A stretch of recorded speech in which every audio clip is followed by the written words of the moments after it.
Hello friend, e learning with Hina ma'am channel में आप सबका स्वागत है। आप सबको पता है कि हम लर्निंग डिसेबिलिटी यानी अधिगम अक्षमता वाले विद्यार्थियों के टॉपिक पर एमसीक्यू टाइप क्वेश्चन कर रहे हैं। उसी श्रृंखला में हम आगे बढ़ते हुए आज बात करेंगे नेक्स्ट क्वेश्चनों की। किसने कहा है पिछड़ा बालक वह बालक है जो अपनी आयु वर्ग के अन्य बच्चों यानी अन्य छात्रों की अपेक्षा बहुत कम शैक्षिक उपलब्धि रखता है। तो जो आपका राइट आंसर रहेगा वो है आपका ए आंसर इसमें सोनोल। इन्होंने कहा है कि जो अपनी क्या करते हैं, अपनी आयु वर्ग के अन्य छात्रों की अपेक्षा बहुत कम शैक्षिक उपलब्धि रखते हैं। नेक्स्ट क्वेश्चन पे चलते हैं। स्वयं के महत्व के बारे में हमारी अवधारणा कहलाती है। तो जो हम अगर अपने आप को महत्व देते हैं तो वो कहलाता है आत्म गौरव। नेक्स्ट चलते हैं। मंदबुद्धि बालकों को शिक्षित करने के लिए प्रथम विद्यालय किसने स्थापित किया था? तो आपका राइट आंसर है वो है सेक्विन। इन्होंने प्रथम विश्वविद्यालय स्थापित किया था। थोड़ा सा देख लेते हैं। एडवर्ड सेक्विन ने मंदबुद्धि बालकों के लिए संयुक्त राज्य अमेरिका, कहाँ पे? संयुक्त राज्य अमेरिका में प्रथम विश्वविद्यालय की स्थापना की। इन्हें फ्रांस और अमेरिका में संज्ञानात्मक हानि वाले बच्चों के साथ उनके काम के लिए याद किया जाता है। किसके लिए? संज्ञानात्मक हानि वाले बच्चों के साथ काम करने के लिए, यानी कॉग्निटिव डेवलपमेंट जिनका अच्छा नहीं हुआ था उन बच्चों के साथ काम करने के लिए इन्हें याद किया जाता है। एक औसत बुद्धि वाला बच्चा यदि भाषा को पढ़ने एवं समझने में कठिनाई प्रदर्शित करता है तो यह संकेत देता है कि बच्चा, यानी यहाँ पे दो शब्दों को याद रखना हमेशा पूछा जाता है जहाँ पे हमारा पेडागोगी आती है, चाहे वो हिंदी की आए, चाहे वो संस्कृत की आए, चाहे वो इंग्लिश की आए, वहाँ पे ये अक्सर क्वेश्चन मोस्ट इम्पोर्टेंट है, आता ही आता है। तो देखिए, पढ़ने एवं समझने में कठिनाई प्रदर्शित करता है। तो यहाँ पे पढ़ने से क्या बना? पठन अक्षमता यानी डिसलेक्सिया। इसका जो राइट आंसर रहेगा वो रहेगा डी।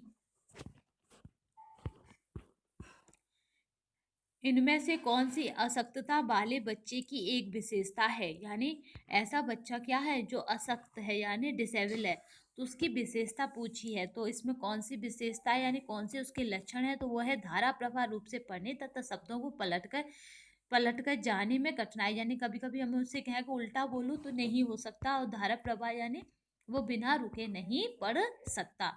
ये उसकी विशेषता है। हम कोशिश करेंगे कि हमारे डिसेबल्ड चाइल्ड के ऊपर एक भी क्वेश्चन पेपर में गलत ना हो। तो इससे बनने वाली सभी वीडियो को बस आपको गाइस ध्यान से देखना होगा, तथा स्क्रीनशॉट अगर किसी का लगे कि याद नहीं रह सकता उसका आप स्क्रीनशॉट ले सकते हैं। देखिए, एक बच्चे को कॉपी में लिखने में विपरीत छवियां, दर्पण छवि आदि जैसी गलतियां मिलती हैं। जैसे तारे जमी पे मूवी याद रखना, उससे ये समझ में आएगा आपकी। यानी विपरीत छवियां, दर्पण छवि आज जैसी गलतियां मिलती हैं। इस प्रकार का बच्चा लक्षण प्रदर्शित कर रहा है। यानी ऐसा बच्चा क्या लक्षण प्रदर्शित कर रहा है? वो हमारा है अधिगम में असक्तता। यानी ऐसा बच्चा क्या कर रहा है? अपने अधिगम में असक्तता प्रदर्शित कर रहा है, यानी उसका अधिगम में क्या है? अच्छा नहीं है। राइट आंसर इसका बी।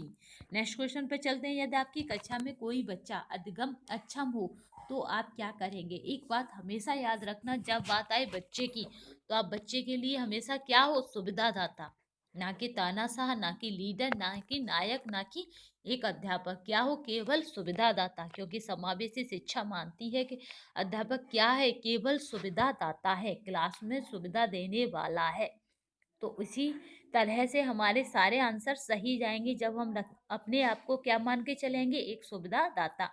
तो इसका जो राइट आंसर रहेगा वो रहेगा बी। उसकी अक्षमता किस प्रकार है यह जानकर उसको सिखाने का प्रयास करेंगे। यानी उसकी जो अक्षमता है वो किस प्रकार की है, हम क्या करेंगे? उसी दिशा में उसको मोड़ेंगे। ठीक है। राष्ट्रीय दृष्टिबाधितार्थ संस्थान यानी NIVH स्थित है, तो वो इसका राइट आंसर रहेगा वो रहेगा देहरादून में। यानी राष्ट्रीय दृष्टि बाधितार्थ संस्थान जो अगर पूछा जाए तो वो हमारा कहाँ है? देहरादून। देवों की नगरी क्या है? देहरादून। राष्ट्रीय दृष्टि बाधितार्थ संस्थान यानी national institute for the visual handicapped का मुख्यालय देहरादून उत्तराखंड में है। जबकि इसके रीजनेबल यानी क्षेत्रीय संस्थानों की बात करें तो पहला है चेन्नई यानी तमिलनाडु, दूसरा है कोलकाता यानी पश्चिम बंगाल, तीसरा है सिकंदराबाद यानी सिकंदर आंध्र प्रदेश में इसके क्षेत्रीय कार्यालय अवस्थित है। तो यानी नंबर 1 हो गया, 2 हो गया और 3 हो गया। अगर पेपर में बनता है इस तरह से कि दृष्टिबाधित संस्थान के जो देहरादून में स्थित है उसके कितने क्षेत्रीय कार्यालय हैं, तो वो है 3। वैसे ये जीएस का क्वेश्चन है तो हो सकता है हमें वहां मिले इस टाइप से कि कितने इसके क्षेत्रीय कार्यालय हैं। बात करते हैं इसके स्वायत्त शासी संस्था है ये। और अगर इसकी वर्ष देखें तो 1982 में ये अस्तित्व में आई। यानी एक ये स्वायत्त ये क्या है, स्वायत्तशासी संस्था है और 1982 में ये अस्तित्व में आई। नेक्स्ट क्वेश्चन देखते हैं, गतिक कौशलों में अधिगम निर्योग्यता टेस्ट कहलाती है। यानी गतिक कौशल है उसे, और क्या है उसमें अधिगम निर्योग्यता है। अधिगम योग्यता नहीं है, निर्योग्यता है। ये शब्द को हमेशा याद रखना। तो आपका राइट आंसर हो जाएगा, वो हो जाएगा वी, डिस्प्रैक्सिया। यानी अधिगम निर्योग्यता वाले बच्चों को कौन सी बीमारी होती है, डिस्प्रैक्सिया। इसके अगर लक्षणों को देखें तो क्या होगा, इसमें दांतों को ब्रुश में, जूते के फीते बांधने में और चीज़ों को पकड़ने रहने में आदमी से क्या होती है, समस्या होती है ऐसे बच्चे को। अधिगम निर्योग्यता है एक स्थिर अवस्था है, याद रखना। अधिगम निर्योग्यता क्या है, एक स्थिर अवस्था है। ये ऐसा नहीं है कि आज आई और कल चली गई, यानी ये स्थिर रहने वाली है। इसके और लक्षणों को देख लेते हैं। अधिगम अक्षमता आंतरिक होती है। दूसरा पॉइंट है यह स्थायी स्वरूप का होता है, अर्थात यह व्यक्ति विशेष में आजीवन विद्यमान रहता है। यह कोई विकृति नहीं बल्कि विकृतियों का एक विषम समूह है। अगर बात करें अधिगम निर्योग्यताओं की तो ये विकृति नहीं है, विकृतियों का और एक विषम समूह है। अक्षमता आंतरिक होती है। नेक्स्ट क्वेश्चन की बात करते हैं, एक शिक्षिका की कक्षा में कुछ शारीरिक विकलांगता वाले बच्चे हैं, निम्नलिखित में से उसके लिए क्या कहना सबसे उचित है। यानी एक शिक्षिका है और उसकी क्लास में क्या है, कुछ शारीरिक रूप से क्या है, विकलांग बच्चे हैं, तो वो उनके लिए क्या कर सकती है। तो इसमें राइट आंसर जो रहेगा वो सी, शारीरिक रूप से असुविधाग्रस्त बच्चों को कक्षा में कोई वैकल्पिक गतिविधि प्रदान करना। क्योंकि समावेशी शिक्षा कहती है कि शिक्षक को क्या करना है, अपने आप को क्या करना है, इस तरह से डेवलप करना अपने क्लास का पाठ्यक्रम या फिर क्लास की को करिकुलम एक्टिविटी जिसमें सामान्य और विशिष्ट विद्यार्थी एक साथ क्या हो सके, आपका को करिकुलम एक्टिविटी में पार्टिसिपेट कर सकें। डेट डैश के अतिरिक्त निम्नलिखित सभी के कारण अधिगम अक्षमता उत्पन्न होती है। इसमें ये कह रहा है कि जो 4 विकल्प हैं उनमें से ऐसा विकल्प बताइए जिसके अधिगम अक्षमता उत्पन्न नहीं होती। यानी 3 विकल्प ऐसे हैं जिनसे अधिगम अक्षमता बनती है, जबकि एक ऐसा वो है हमारा सांस्कृतिक कारक। जो कल्चरल फैक्टर है वो कभी भी अधिगम अक्षमता उत्पन्न नहीं करता। ठीक है, सांस्कृतिक जितने भी कार्यक्रम है वो कभी भी अधिगम अक्षमता उत्पन्न नहीं करते। जबकि संवेगात्मक विघ्न और सेरेब्रल डिसफेक्शन, इसे समझाएंगे क्योंकि ये नया शब्द आया है तो अभी इसे देखेंगे। व्यवहारगत विघ्न, ये सभी क्या करते हैं, आपके अधिगम अक्षमता उत्पन्न करते हैं। इसके देखिए ये क्या है, सेरेब्रल डिसफेक्शन, ये क्या है, ये भी हमारा एक प्रकार का क्या है, कारक है जो क्या करता है, हमारे डिस्टर्ब करके हमारे अधिगम को क्या करता है, प्रभावित करता है। अधिगम नियोग्यता वाले विद्यार्थियों के द्वारा, जो अधिगम नियोग्यता है उनके द्वारा या ऐसे विद्यार्थियों के द्वारा क्या होगा, विद्यार्थियों द्वारा एक पूर्ण और उत्पादक जीवन जीने के अवसर को बढ़ाने का सबसे सही तरीका है। क्योंकि हम क्या मानते हैं कि जो हमारे दिव्यांग विद्यार्थी हैं वो कैसे हो सके, अपना जीवन यापन कर सके, यानी अपने आप को सरवाइव करने लायक हो जाएं, किसी पर निर्भर ना रह सकें। तो इसमें जो हमारा राइट आंसर रहेगा वो फ्रेंड रहेगा हमारा सी। यानी वो क्या करेंगे, हम तभी तो क्या आया है, मेक इन इंडिया यानी स्किल डेवलपमेंट इंडिया में विविध कौशलों और युक्तियों को शिक्षण शिक्षण क्या करना है, कराना, जिसे सभी क्या हो, संदर्भ में लागू किया जा सके। तो इसका राइट आंसर रहेगा वो सी। नेक्स्ट क्वेश्चन पे चलते हैं। अधिगम अक्षमताएं, जो अधिगम अक्षमताएं हैं उन्हें बताना है कि क्या है, ये सामान्य या अधिक बुद्धि लब्धि वाले बच्चों में भी पाई जा सकती है। ऐसा नहीं है अधिगम अक्षमताएं केवल दिव्यांगों में हो, ये सामान्य विद्यार्थी में भी हो सकती है। और अधिक बुद्धि लब्धि यानी जिनका आईक्यू क्या हो 140 से अधिक है, उनमें भी पाई जा सकती है। तो ये क्वेश्चन मोस्ट इम्पोर्टेंट है, हो सकता है सीटेट इस बारे से रख दे के अधिगम अक्षमताएं। तो बच्चे क्या करेंगे, ज्यादातर है दिव्यांग या विशिष्ट दाव के बच्चों के लिए इसे लगाएंगे, जबकि ये सामान्य या अधिक बुद्धि लब्धि वाले बच्चों में भी पाई जा सकती है। नेक्स्ट क्वेश्चन, भाषा अवबोधन से संबंधित विकार है। फिर एक भाषा से आया, हर बार भाषा से दो क्वेश्चन आते ही आते हैं भाषा में, चाहे वो संस्कृत की भाषा हो, चाहे वो आपका क्या हो हिंदी की हो, चाहे वो इंग्लिश की हो। तो भाषा अवबोधन से संबंधित विकार है, यानी जो भाषा है उसके अवबोधन से संबंधित विकार है, तो वो है भाषघात, अफेक्सिया। यानी भाषघात यानी अफेक्सिया। भाषा अवबोधन से संबंधित विकार भाषघात है। यह विकार भाषा की हानि से संबंधित है। यह भाषा बोलने व समझने की क्रिया को प्रभावित करता है। इसके निम्नलिखित लक्षण है। पहला देखिए, शब्दों या क्रियाओं को लगातार दोहराना या सामाजिक अलगाव।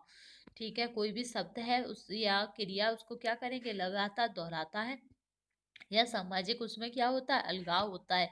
वैसे भी ऐसे व्यक्ति क्या करते हैं, अपने आप को समाज से अलग कर देते हैं।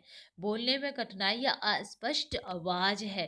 दूसरा है भाषा निर्माण या लिखने में कठिनाई, यानी वो अपने शब्दों को बना नहीं पाते हैं। दूसरा क्या करते हैं, लिखने में भी उन्हें कठिनाई होती है। अधिगम असक्तता वाले, अधिगम असक्तता वाले यानी जिसमें अधिगम असक्तता है वो बच्चा कैसा होगा, तो वो इसमें राइट आंसर जो रहेगा वो है आपका ए। यानी क्या होगा, बच्चे को एक समान दिखाई देने वाले अक्षरों और वर्णों में भ्रम रहेगा। जो अधिगम अक्षमता वाला बच्चा है उसके क्या होगा, एक समान दिखाई देने वाले अक्षरों और सब वर्णों में क्या रहेगा, भ्रम।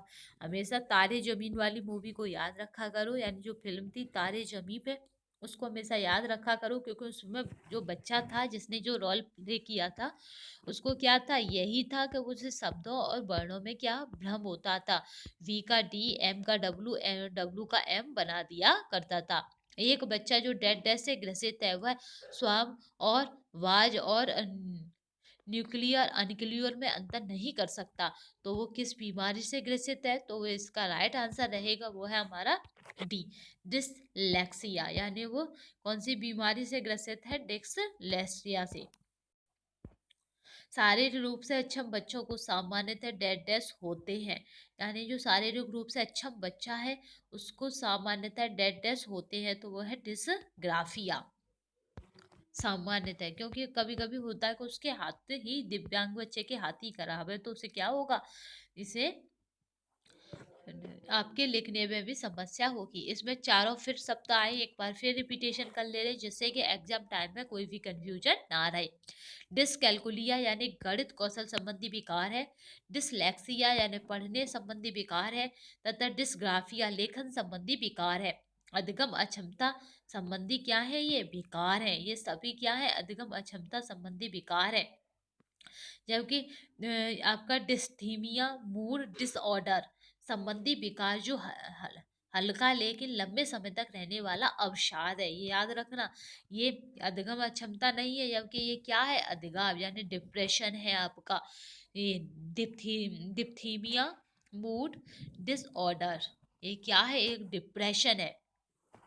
इसके लक्षणों में शामिल है सामान्य गतिविधियों में दिलचस्पी का खत्म हो जाना, यानी जो सामान्य गतिविधियां चलती हैं उससे कोई मतलब नहीं होता, निराशा, आत्मसम्मान में कमी आदि। अतः शारीरिक रूप से अक्षम बच्चों में डिस्ग्राफिया यानी लेखन संबंधी विकार की संभावना सबसे अधिक होती है।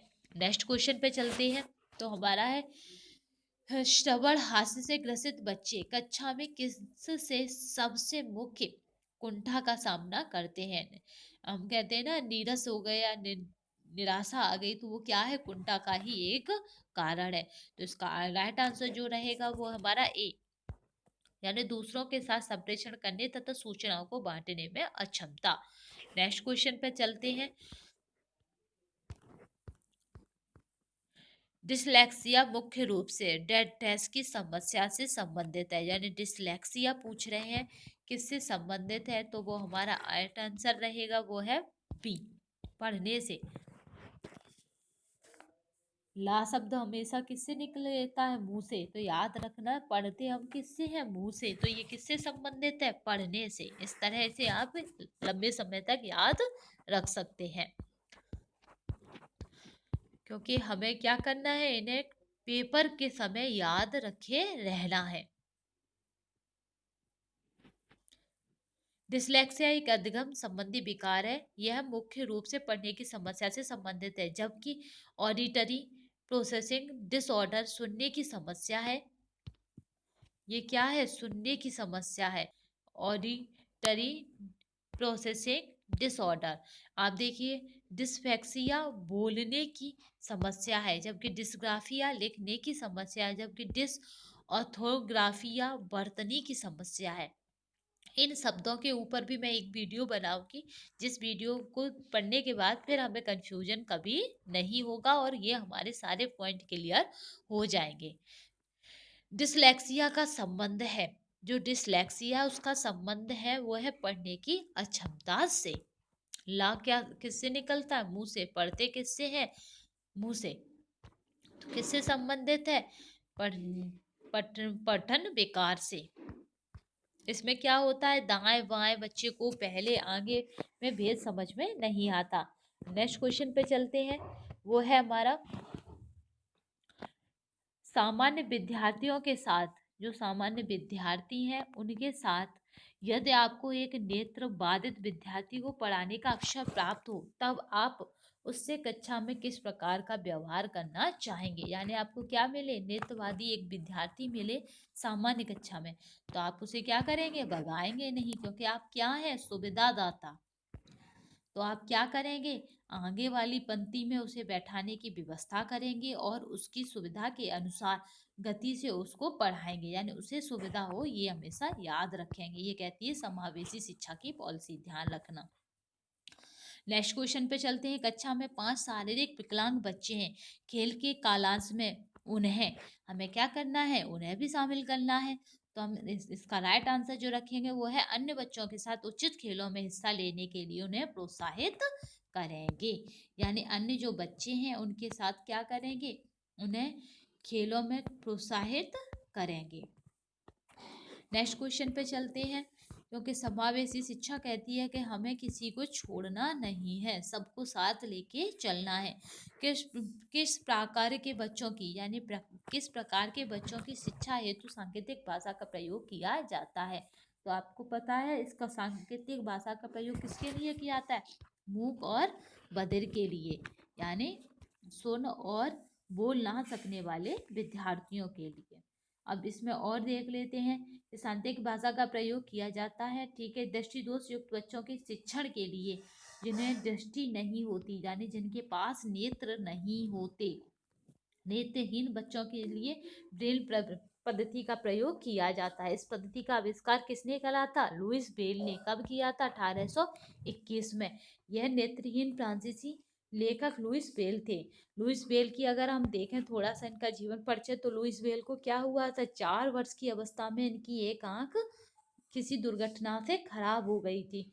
तो एक आंख का ठीक से इलाज न होने की वजह से लुइस ब्रेल की दूसरी आंख पर भी इफेक्ट आया और इस तरह लुइस ब्रेल की दोनों ही आंखें खराब हो गईं। फिर लुइस ब्रेल के जो पेरेंट्स थे उन्होंने इसे क्या करा, एक विद्यालय में भेजा जहाँ पर क्या थे, इसी तरह के यानी अंधे लोगों की पढ़ाई की जाती थी। वहाँ पे क्या होता था कि सैनिकों को ट्रेनिंग देने के लिए एक ट्रेनर आता था, उसकी भाषा से मिलती जुलती इन्होंने अपनी लुइस ब्रेल लिपि को बनाया। किसी दिन इस पे भी एक वीडियो डालेंगे, लुइस ब्रेल के जीवन परिचय तथा उनकी किस तरह ब्रेल लिपि का उन्होंने किस तरह डेवलप की। ठीक है, दृष्टि दोष से युक्त बच्चों को आकृतियों का ज्ञान देना चाहिए, यानी जो दृष्टि दोष से व्यक्ति हैं उनको आकृतियों का ज्ञान देना चाहिए, वो है त्रिआयामी आकृतियों के स्पर्श के द्वारा, यानी जो त्रिआयामी आकृति है उसके स्पर्श के द्वारा। दृष्टि दोष से युक्त बच्चों को आकृतियों का ज्ञान त्रिआयामी आकृतियों की स्पर्श के द्वारा देना चाहिए, क्योंकि ऐसे बालक वस्तु को छूकर बेहतर सीख सकते हैं। किसी भी बालक के मानसिक रूप से अस्वस्थ होने का कारण है, यानी कोई बच्चा है वो क्या है, मानसिक रूप से अस्वस्थ है, तो उसका कारण क्या होगा, परिवार का वातावरण। क्योंकि जो हमारे आसपास का वातावरण होता है वही हमारी सोच पर प्रभाव डालता है। तो मानसिकता कहाँ से बनती है, व्यक्ति की सोच से। सोच कहाँ डेवलप होती है, उसके वातावरण में। तो जब ये तो देखा होगा, अच्छे लोग क्या करते हैं, अच्छी सोसाइटी में रहना पसंद करते हैं। तो यहाँ पे क्या होगा, परिवार का वातावरण। नेक्स्ट क्वेश्चन को देखते हैं, अपराधी बालक कौन होते हैं। तो अपराधी बालक वो बालक होते हैं जो असामाजिक कार्य करते हैं, यानी हमारे समाज में वही अपराध है जो क्या हो, समाज की क्या हो, विरुद्ध हो। कुप्पू को देखते हैं। कुप्पू के अनुसार अपराधी बालक के चरित्र की मुख्य विशेषता यह है कि वह वर्तमान आनंद के सिद्धांत में विश्वास करते हैं और भविष्य की चिंता नहीं करते। जो कुप्पू मानते हैं, ध्यान रखना, इसको 3 बॉन्ड से हम याद कर सकते हैं। पहला बॉन्ड अपराधी बालक, दूसरा बॉन्ड बनाएंगे हम, इसमें क्या है, आनंद के सिद्धांत। इस तरह आनंद के सिद्धांत और भविष्य की चिंता नहीं। तो किसका है ये, कुप्पू स्वामी का। या तो हम पहले नंबर पे इसे रख लें या फिर इसे रख लें। एक याद रखेंगे तो हमारा क्या बन जाएगा, 3 बॉन्ड बन जाएगा, यानी अपराधी बालक, आनंद के सिद्धांत और कुप्पू स्वामी। अपराधी बालक, भविष्य की चिंता नहीं, कुप्पू स्वामी। ठीक है, तो इस तरह हमें क्या होगा, डेफिनेशन कुप्पू स्वामी की याद हो जाएगी। नेक्स्ट क्वेश्चन पे चलते हैं।